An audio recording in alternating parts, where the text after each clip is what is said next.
Olá, tudo bem? Meu nome é Victor Rodrigues. Nós estamos aqui começando o podcast da VV Group e hoje nós estamos recebendo aqui Igor Cerqueira.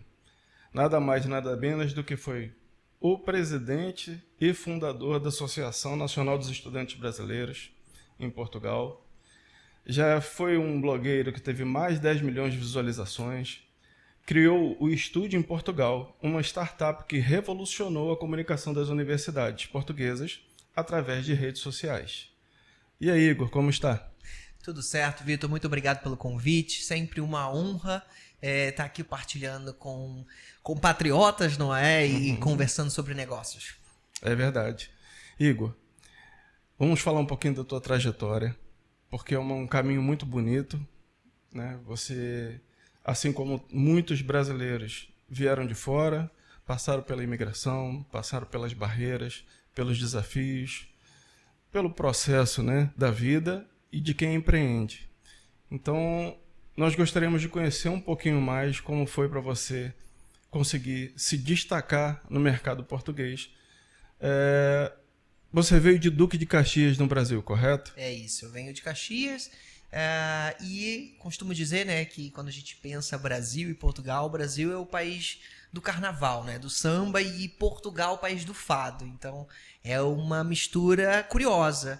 Quando eu venho de Caxias, e atenção, vivendo uma experiência de estudar na Baixada Fluminense, onde eu estudava em Nilópolis, e voltar 2 horas para ir, 2 horas para voltar da faculdade, a gente vai aprendendo a se reinventar e lutar para se destacar, não é? Então, quando eu sou selecionado lá em Nilópolis para fazer um intercâmbio em Portugal, 6 meses, eu venho achando que é só para 6 meses. Na altura eu tinha minha produtora de eventos no Brasil. Eu venho para Portugal achando que é 6 meses. Logo aqui eu sou convidado pelo reitor da universidade, né, a ficar mais tempo.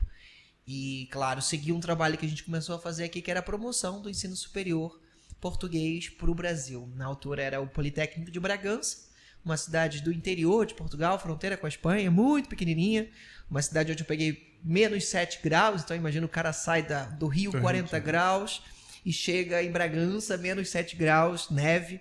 Então foi uma experiência assim, muito interessante, mas que me aflorou muita criatividade, não é? E fazer as coisas acontecerem do zero foi assim uma experiência muito interessante, e tudo que eu aprendi desde o princípio, que é chegar devagar, não é? Colocando o pé no chão num lugar que não é nosso, ou pelo menos não é um lugar que a gente nasceu, não é? Hoje eu tenho muito orgulho de estar aqui, de ser português também, por tempo de estada, afinal já são 9 anos por aqui. Então tenho muito orgulho dessa trajetória. A educação transformou a minha vida e hoje a gente transforma a vida de milhares de outras pessoas através da educação. Então é motivo de muito orgulho. Muito interessante. Agora, qual foi o momento que você entendeu, que você teve um feeling na tua identificação aqui em Portugal de começar a empreender, entender que dessa trajetória que você veio através desse intercâmbio, você começou a empreender? Como é que foi isso para você, empreender nessa nova cultura que é completamente diferente da cultura carioca? Eu acho que tudo isso começa quando eu observo que existe uma oportunidade, um gap, ou de uma coisa que eu procuro e não encontro. E quando eu fui selecionado para Bragança, eu pesquisava na internet sobre Bragança e não encontrava nada. Há 9 anos atrás, imagina, não tinha tanto conteúdo como tem hoje. Né? Blogueiros, influenciadores, não tinha isso. Então, quando eu fui selecionado para Bragança, começava a procurar disso, não encontrava, eu ficava um pouco preocupado. Para onde que eu estou indo? Eu vim para cá sozinho, com 20 e poucos anos, para Bragança, e quando eu cheguei, eu senti a necessidade de criar esse conteúdo, porque eu sabia que alguém também poderia estar procurando como eu. Então eu comecei a criar esse conteúdo de Bragança e comecei a publicar isso numa página que eu já tinha, numa página que é o Vestibular da Depressão. Na altura, há 9 anos atrás, ela já com 2 milhões de seguidores no Facebook. E como ela era responsável por falar sobre educação e preparação do vestibular, como eu estava na universidade, comecei a mostrar meu dia a dia ali. Então, a intenção não foi muito vislumbrar isso como um negócio, mas partilhar com outras pessoas aquilo que eu procurei e não encontrei. Quando eu cheguei, eu estava muito envolvido com as atividades da associação dos estudantes. Então, nós, quando somos imigrantes, chegamos num outro país e precisamos nos unir para poder fazer as coisas acontecer, esse senso de comunidade fala muito alto ao nosso coração, principalmente jovem, né, querendo integrar com todo mundo ali. Então, começou uma produção de conteúdo assim, que logo eu vi que me sustentava, uma vez que eu comecei a fazer essas publicidades para a universidade. De uma hora para outra, o gabinete da universidade já não tinha mais pessoas para responder o tanto de e-mails e mensagens que começaram a chegar. Natural, a gente está falando de 2 milhões de seguidores numa página de Facebook para Bragança, que tinha, sei lá, num total de 3 mil estudantes no total da universidade. Então, quando essa comunidade estrangeira começa a aumentar significativamente, eu comecei a perceber que aquilo ali poderia ser um negócio. E é quando eu desvinculo a marca Estude em Portugal da marca Vestibular da Depressão. Então, o Estude em Portugal começa a ter outras características de empresa. Fui convidado pela universidade para ter uma sala dentro da parte da incubadora da universidade. Então, começo a olhar para isso como uma startup e modelar o que foi o meu primeiro business. E aí aproveito o meu mestrado em inovação de produtos e processos para usar o Estude em Portugal como objeto de pesquisa. Bem bacana, bem bacana. Agora, falando um pouquinho de mindset, eu gostaria de saber uma frase que é um nicho popular. Todo mundo pensa o que pode ser o vencer na vida, né? E poucos explicam o que realmente isso significa. Eu queria saber, o vencer na vida, o que representa para você? Para mim, o vencer na vida é você conseguir trabalhar e fazer dinheiro com algo que fala mais alto ao seu coração, que tem propósito. E atenção que cada pessoa pode ter o seu propósito, né? E não estou aqui tentando fazer juízo de valor do que é ou não é. Mas desde o princípio a gente buscava isso. Aquela transformação na vida das pessoas. Curiosamente, no slogan do Estude em Portugal, ele fala: transforme a sua vida, espalhe para geral, estude em Portugal. Então era uma tríade, um mantra, que primeiro você transforma a sua, depois você partilha aquela transformação com outras pessoas. E a minha transformação, ela foi muito importante, a minha vinda para Portugal. Então eu percebi que muitas pessoas podiam ser inspiradas nisso.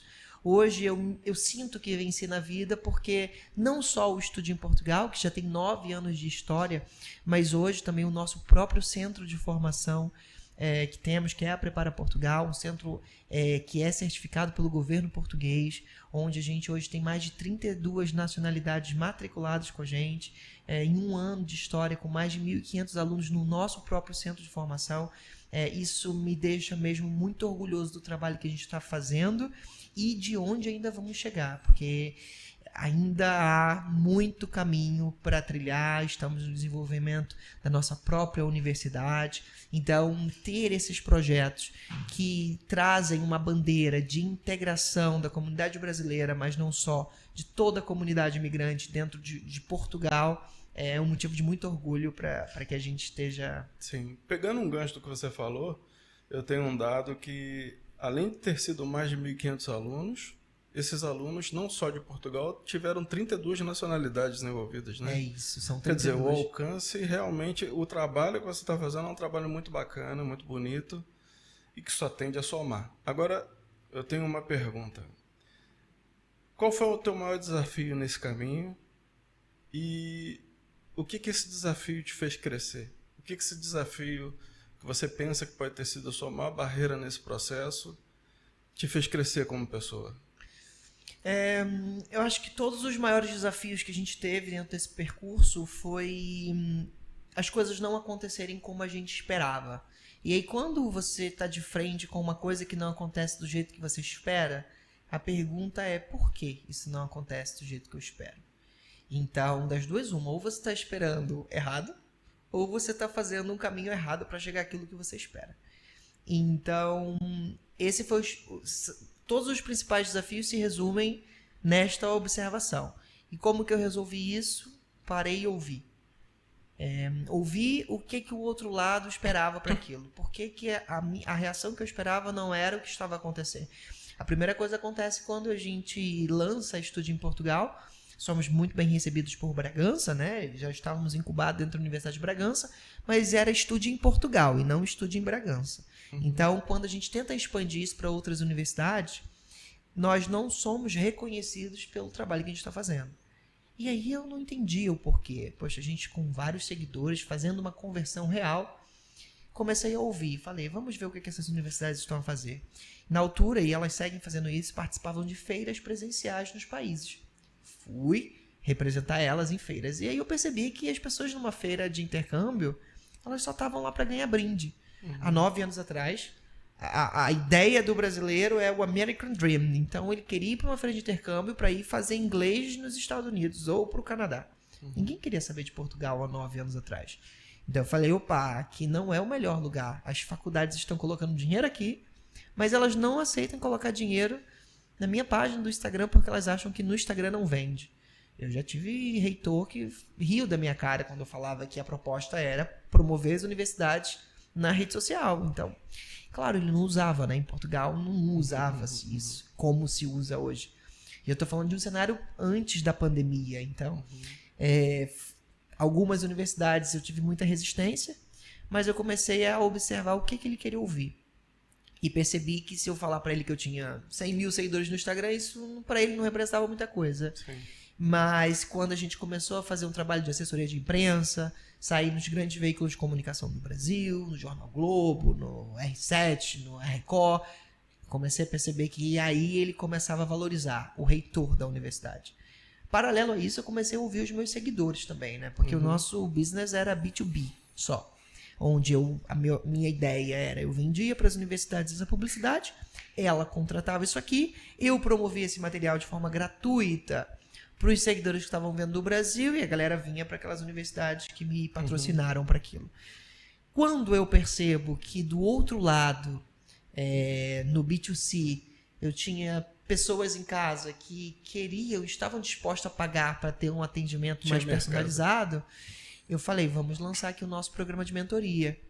E é quando a gente lança o programa de mentoria, a gente também abre a nossa empresa no Brasil.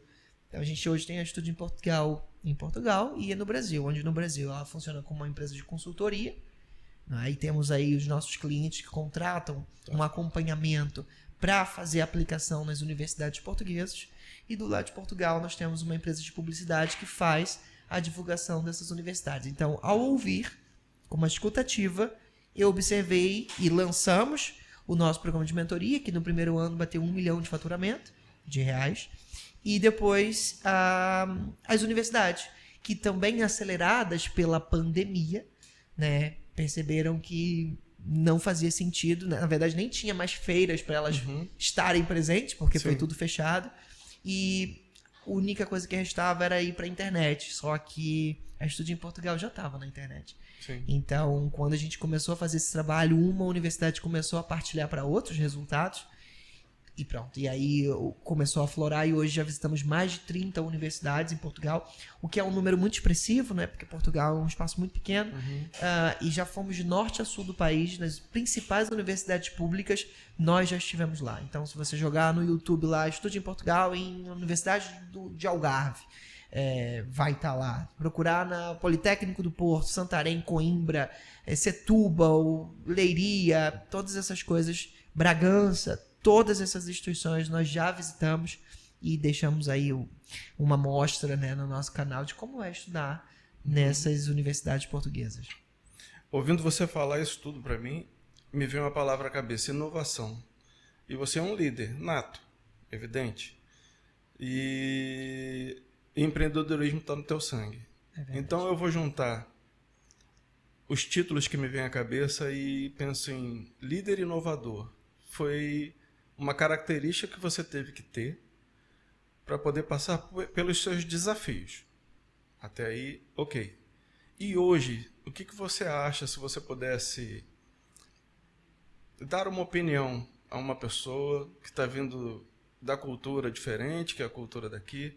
Lógico que hoje, não vou dizer que está mais fácil, mas não é como foi há 9 anos atrás. A gente sabe que aqui em Portugal a mentalidade é um pouco engessada.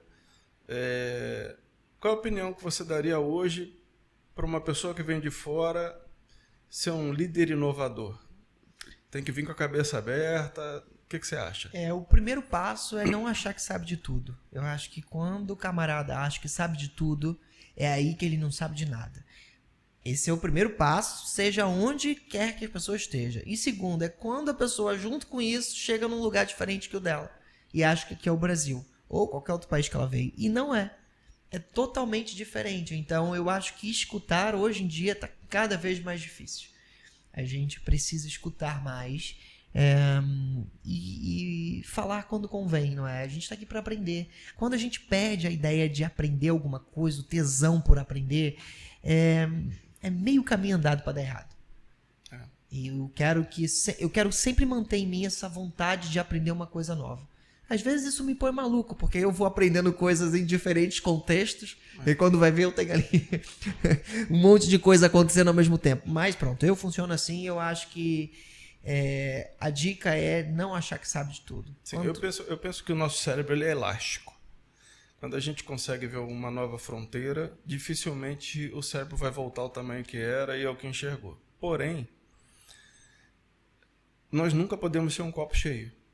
Porque um copo cheio é aquela pessoa soberba, é um narcisista que se sente um deus, que sabe de tudo, e acaba caindo na falha, porque quem sabe de tudo não se atualiza. É verdade. E nos últimos 10 anos, não vai ser... Se aprendeu tão pouco quanto vai se aprender nos próximos 5 anos. Quer dizer, a pessoa não pode ter esse egocentrismo de achar que eu sou tudo. Não, tem que ter... a entender que é um copo vazio. Senão, não adianta. A pessoa ter maturidade de vida não significa que ela é mais esperta que o outro. Significa que ela viveu mais em determinada coisa do que o próximo. E é assim que eu penso, né? Agora, vamos para mais uma pergunta que é super interessante. Se você não acredita que um projeto, você é um homem de negócios, tem vários projetos, como eu falei, o seu cérebro, a elasticidade do seu cérebro já expandiu. Você já viu muitas coisas. Em muitos países. Você já visitou 26 países, já tem essa experiência internacional, já tem esse networking. É uma visão global de negócios. Eu também tenho uma pequena experiência com alguns países e negócios também com outros países. Queria saber de você, hoje,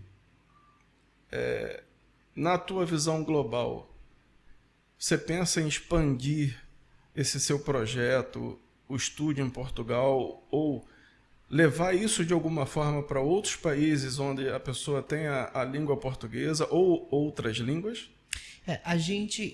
Hoje nós temos um ecossistema, não é? A nossa empresa é o estúdio em Portugal e hoje ela representa um ecossistema de diversos projetos. Dentro do contexto acadêmico para as universidades, nós não pensamos em expandir. E eu falo isso com muita segurança porque nós já desenvolvemos outros projetos que eu entendi que, utilizando a regra de Pareto aqui, se eu fosse me dedicar a esses outros projetos, se calhar não ia ser tão interessante quanto tem sido focar num só. Então, sobre estúdio em Portugal, é mesmo estúdio em Portugal e é para a comunidade brasileira. Porque a gente faz uso de alguns protocolos entre Brasil e Portugal e que quanto mais a gente faz, mais fácil é fazer esse processo. Pelo lado do nosso centro de formação, a Prepara Portugal.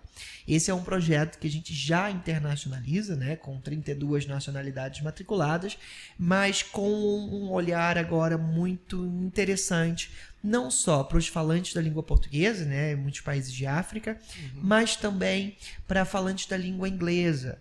E isso porque no nosso centro de formação nós temos formações profissionais ministradas totalmente em inglês. Então hoje nós temos formações profissionais na área de inteligência artificial, cibersegurança, análise de dados e TI, marketing digital e planejamento estratégico, mas também temos a área da estética, bem-estar, gestão de restauração e cozinha. Então temos aqui formações que são amplas e que são algumas dessas ministradas em português, outras em inglês. Para além disso, nós estamos a trabalhar num projeto a ser lançado em 2026, agora no próximo ano, que é a primeira turma em hindu. Então, já identificamos uma grande comunidade paquistanês, Bangladesh, Nepal e indiana, e queremos celebrar essa diversidade também.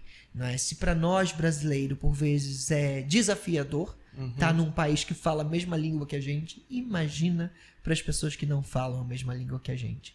Então, queremos abraçar essa comunidade também, portanto, os nossos projetos estão sendo internacionalizados por esta outra frente. Sim. E você fundou uma associação que conecta brasileiros em Portugal. Que lições você aprendeu sobre liderar comunidades e criar pontes entre pessoas? Principalmente quando essas pessoas se correlacionam e são de tão diferentes culturas. O primeiro passo foi fazer essas pessoas se correlacionarem. Por isso que eu costumo dizer que o projeto da Associação Nacional dos Estudantes Brasileiros, no qual eu fui convidado na altura, o professor Sobrinho Teixeira, que foi o presidente do Politécnico de Bragança, né? Então ele me desafiou a desenvolver esta associação, da qual ele falou: preciso que você seja o presidente. E o professor Sobrinho é um cara de muita visão, né? Ele foi ministro de Ciência e Tecnologia de Portugal, depois da gestão dele como presidente de Bragança, do Politécnico de Bragança. Então, quando ele propôs esse desafio, eu percebi que as associações brasileiras, de estudantes brasileiros, elas não se conheciam entre si. Então, existiam alguns lugares que tinham essa associação, outros nem tinham essa associação, e o nosso primeiro desafio foi integrar essas pessoas. E nós fizemos isso através da associação, através do Encontro Nacional dos Estudantes Brasileiros em Portugal. A primeira edição foi em Bragança, levamos já uma edição para o Algarve. Então, o primeiro desafio desse ecossistema foi conectar essas pessoas e seguir esse projeto, né? A associação, a missão dela é auxiliar quem já está em Portugal. Eu também preciso entender que eu, como gestor, tive o meu momento ali de fundar a associação, de preparar ela. Eu estive na gestão dela durante 2 anos e entregar para o próximo grupo que vinha, porque eram estudantes que estavam entrando na universidade. Eu já estava a sair da universidade. Então, também estava tocando meu business, que aí é uma empresa com fins lucrativos, diferente de uma associação. Então, é entregar esse bastão e também saber a hora de entregar para uma outra pessoa, entregar para uma outra gestão. E quando a gente está alinhado com o nosso propósito, eu acho que fica fácil de enxergar que há o momento de começar e também há o momento de parar. Eu não sou muito preso nisso que eu vou levar alguma coisa para a vida inteira. Tudo está, né? Sim. Então, eu estou como um gestor, portanto... Isso é tão importante, tão quanto... Porque a maioria das pessoas confundem o ser e o estar. Né? Você é o Igor, mas você está na situação de dono da sua empresa, que pode não estar daqui a 5 anos. E tá tudo bem. Tudo ótimo. Deixa eu te fazer uma pergunta, Igor. E é uma pergunta que eu tenho certeza que pode ser a dúvida de muitas pessoas que não estão aqui em Portugal. Só que as notícias que vieram sendo anunciadas no Brasil com relação à nova proposta migratória do governo português para com os brasileiros, se propagou muita notícia, eu não sei se foi um pouco potencializada para o lado negativo, mas hoje, para o estudante que ainda quer vir para Portugal, fazer um intercâmbio, estudar, fazer seu vestibular aqui, como é que é esse processo, Igor? Falando dessa alteração da lei, nada mudou para os estudantes. Certo. As pessoas que buscam fazer a imigração planejada e da forma correta, como a gente ensina lá no Estúdio em Portugal, tudo continua na mesma. Porque é um planejamento, né? Uma mudança, e é preciso planejar, é preciso investir algum tempo e organização para fazer as coisas da maneira correta. E esse processo ele segue existindo e funcionando muito bem. Então, o processo, né, para quem não sabe, o primeiro passo, ele é feito ainda no seu país de origem. Você não chega em Portugal para se matricular numa faculdade. Você faz uma candidatura a esta universidade. Previamente, você faz isso online, você submete os seus documentos e você vai ser avaliado. Né? Um processo seletivo. Sendo aprovado, dentro da universidade, e aí cada universidade tem um processo de ingresso quando é um estudante internacional, ou seja, alguém que não tenha uma dupla cidadania, porque se você tem uma dupla cidadania, aí é um outro processo. Se você tem dupla cidadania portuguesa ou europeia, você precisa fazer o Exame Nacional Português, que seria o vestibular daqui de Portugal. Aí você tem que fazer a entrada por esse procedimento. Se você não tem, você pode, inclusive, usar a nota do Enem do Brasil para ingressar numa universidade. Embora pareça um processo facilitado, esse Estatuto do Estudante Internacional diz que cada universidade tem autonomia de definir o seu processo. Isso quer dizer que cada faculdade vai ter o seu próprio edital, cada faculdade vai ter a sua própria lista de documentos, cada faculdade vai ter datas diferentes, preços diferentes para cursos diferentes. Então, cada ano esse processo pode mudar. Então, requer muito estudo, requer muito planejamento para submeter os documentos da maneira correta e não ter uma candidatura invalidada. Sim. Todas as pessoas que sempre fizeram isso, sendo aprovado, iniciam o processo de visto e quando chegam em Portugal, já estão com a documentação toda certa. Foi assim que eu fiz, foi assim que eu cheguei em Portugal, foi assim que eu financiei a minha primeira casa. Então, todas as portas se abriram, claro, porque eu trabalhei muito, mas porque eu vim da maneira correta. Então, eu não tive aqui que me submeter a determinado tipo de trabalho, porque eu precisava de um contrato de trabalho para poder justificar a minha presença aqui. Não. O estudo transformou a minha vida desde o primeiro momento que eu decidi vir para cá e estudar para saber como seria. Então, hoje temos muitos caminhos nas redes sociais, nos sites, ensinando como fazer. Portanto, puxa a orelha de quem chega aqui da maneira errada. E assim, as pessoas precisam entender que não existe cortar caminho. Para tudo na vida existe um processo. Pelo menos quando você quer alguma coisa que seja de fato bom para a sua vida, que não te traga dor de cabeça, que não te traga surpresas inadequadas. Para tudo tem um processo. E o processo já não é fácil. Eu ousaria discordar de você num ponto. Existe uma forma da gente cortar caminho, que tendo acesso a uma informação tratada para aquele fim. Então, imagina, hoje, quando a gente tem o nosso programa de mentoria, ele corta um caminhozaço para quem quer fazer as coisas da forma correta. Porque, por vezes, as pessoas hoje não têm tempo, né? E é natural. A gente, às vezes, está trabalhando, está tão focado em sobreviver que, por vezes, o projeto de mudança da nossa vida, a gente vai adiando.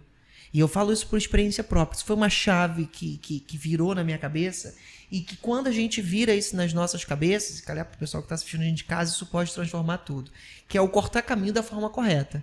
Né? Quando você contrata um especialista que sabe fazer aquilo que você quer fazer, cara, você vai ter alguém trabalhando para você, em prol do seu benefício. Isso acontece também com os empresários que querem investir e querem abrir uma empresa do zero e não sabem como fazer e soca a faca, né? Bate com a cara na parede, tentando aprender uma coisa que alguém já aprendeu e que alguém pode te ensinar a fazer. Então, quando a gente tem esse senso de comunidade, os caminhos podem ser cortados, mas com muita responsabilidade, atenção. É verdade. Não dá para fazer o caminho errado. É isso. Mas para encurtar o processo, agora eu concordo com você, nesse ponto de vista, existe consultoria para isso. É isso, né? é isso. E agora, vou mexer um pouquinho no teu lado empreendedor de ser. Você hoje conhece bastante da forma econômica que Portugal funciona aos olhos de um empreendedor. Qual que você acha que seria o maior vício que um imigrante brasileiro, um empresário brasileiro que quer investir em Portugal deveria entender que não pode agir como? Não se importar com os impostos. Eu tenho muita coisa ainda para aprender nessa pauta, ok? Mas do pouco que eu já aprendi, é uma coisa assim que é preciso aprender mais. Tanto para o lado de não cair em asneiras e de repente ser surpreendido com uma conta grande para pagar, porque isso acontece, e já aconteceu comigo. Mas também entender que existe muito dinheiro perdido, fundos perdidos a nível de União Europeia, investimentos que por vezes nem vêm de Portugal, vêm de fora. E Portugal é um dos países que menos está a captar, está a tirar proveito das vantagens e benefícios fiscais que existem a nível de União Europeia. Então, existem grandes projetos e pequenos. Na nossa empresa, a gente já tem alguns funcionários contratados por medidas do IFP, onde facilmente você faz uma candidatura, você tem ele aprovado, cerca de 20, 30, 40 mil, o governo português deposita direto na sua conta para você fazer a contratação de mão de obra especializada. Então, assim, quando eu digo que conheço pouco disso é porque a gente tem lá, mas quando você vai abrindo essas portinhas, você vai vendo que existem outros benefícios e vantagens, e se calhar o vício do empresário de ficar olhando só para o que você conhece, aquela ideia de você achar que sabe, né, o que está fazendo, é um erro. Vamos terrível. Descobrir coisas novas. Terrível. Empresário, eu aconselho a você esquecer o jeitinho. Saiu do Brasil, esquece o jeitinho. Muda a sua cultura. Porque se você está indo para um lugar melhor, é porque você busca algo melhor. Né? Uma pergunta, Igor. Se hoje você tivesse que começar do zero aqui em Portugal, mas com o conhecimento que você tem uma ideia por onde você começaria? Eu acho... Basicamente, eu iria para serviços. Eu hoje estou na área de serviços, né? Na área de educação, que é uma coisa que fala alto ao meu coração, mas sinto que a área de serviço é algo que tem que se desenvolver muito em Portugal. E os portugueses também devem concordar com isso, né? Porque eles adoram os serviços de brasileiros. É muito comum isso, né? No Brasil a gente tem muita gente, né? Então a gente acelera o processo de evolução das coisas. No sentido de executa, testa, não tá bom, melhora. Executa, testa, não tá bom, melhora. Então isso faz com que a roda gire mais rápido. Sim. E eu acho que serviço, em regra geral, é uma área que tem muito a se explorar. Pessoas gostam de pessoas, né? A gente vê a nossa humanidade caminhando por muita inteligência artificial, por muitos contextos tecnológicos, o que é super importante. Também implementamos tudo isso dentro da nossa empresa. Mas as pessoas conectam com pessoas. E serviços é pessoa com pessoa, né? Por trás. Você tem uma inteligência artificial super top, mas você tem que ter alguém orquestrando aquilo, senão aquilo não funciona. Se o prompt não estiver alinhado com os sentimentos, aquilo vai ficando frio, vai deixando de funcionar. Então, serviços eu acho que é uma boa área. Nós inclusive também trabalhamos com inteligência artificial e eu sou a prova viva de que a nossa inteligência artificial, cada funcionário que nós temos, que é uma IA, que nós temos isso em cada setor, elas têm para mais de anos de aprendizagem, de sendo inserido ali coisas relacionadas ao nosso trabalho da nossa empresa. Então ela funciona muito bem para a gente, né? Não significa que ela vai funcionar muito bem para o Igor, uma IA minha, por exemplo. Então, o Igor é sinônimo em Portugal de empreender e vencer. Foi um idealizador, foi um inovador e hoje consegue propagar mais cultura e educação para o próximo. A única coisa que eu posso dizer aqui é, Igor, obrigado por você ter vindo hoje conversar comigo. Eu espero que muitos outros brasileiros tenham sua atitude de chegar num país, trilhar pelo caminho certo e buscar a vitória, buscar ser bem-sucedido, como você falou mais cedo. Bem-sucedido é fazer aquilo que gosta, é fazer aquilo que você divide conhecimento com o próximo. E a recompensa que é o dinheiro é consequência. É isso. Sempre. Mas fazendo certo dá. E é isso que você, brasileiro, precisa aprender. Pelo amor de Deus.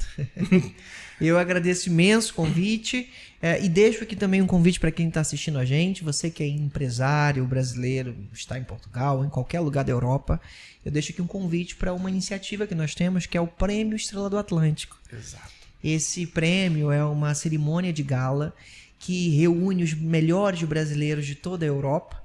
e todos participam, né, dessa confraternização. Esse ano agora vai acontecer dia 1º de março de 2026, é quando vai ser entregue os melhores do ano 2025. Vai acontecer no Teatro Sá da Bandeira, no Porto, dia 1º de março. Já fica aí um save the date. Mas as candidaturas estão abertas para as empresas, os empresários brasileiros de toda a Europa. Então é só você entrar no site prêmioestreladoatlântico.com, fazer a sua autocandidatura e participar com a gente nessa cerimônia, que tem a missão de dar palco aos projetos dos brasileiros que estão sendo realizados em toda a Europa, e queremos conhecer e partilhar essa sinergia. E vamos todos. colocar o link de inscrição aqui. Claro, fica aí disponível. Nossa equipe tela. também está disponível, nosso departamento comercial, para explicar como é que funciona, para participar, todas as condições necessárias. E vai ser um espaço de transformação e de valorização da nossa cultura. Eu quero que aquela coisa que, por vezes, não sei se você já ouviu aqui em Portugal, quando alguém faz uma coisa ruim ou leva um golpe e fala, porra, só podia ser brasileiro. Eu tô aqui para transformar isso. O só podia ser brasileiro vai ser pra uma coisa boa. Ver um evento grande assim, falar, caramba, pô, só podia ser brasileiro. Então estamos nessa missão. Não, e é bom mesmo. E o Igor, eu não falei nada ainda pro Igor, mas eu vou inserir pelo menos a nossa empresa base também no Estrela do Atlântico, porque eu quero fazer parte desse evento. Vai ser muito bem-vindo. Olha, eu também gostaria de agradecer ao nosso patrocinador oficial, que é o Museu do Presunto, para essas guloseimas deliciosas que nós vamos degustar agora, eu e o Igor. Vamos a isso. E até a próxima. Obrigado, Igor. Até mais, pessoal. Obrigado, Vitor, pelo convite. A gente se encontra por aí. Até mais. Tchau. Tá, tá, tá, tá, tá.